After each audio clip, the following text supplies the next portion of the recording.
আপনারা দেখছেন আমরা এখন ইন্ডিয়ার বর্ডার পার করে ইন্ডিয়ার ভিতরে ঢুকে আসলাম। ওই যে নিচে দেখা যাচ্ছে বর্ডারের কাঁটাতারের বেড়া। এখন আমরা যাচ্ছি পাহাড়ে, পাহাড় থেকে পুরো ইন্ডিয়া দেখা যাবে।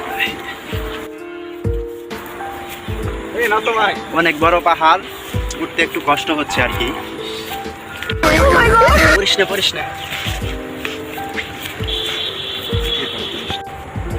এখন আমরা আস্তে আস্তে এগিয়ে যাচ্ছি। অনেকক্ষণ হেঁটে আসলাম, পায়ে ব্যথা ধরে গেছে।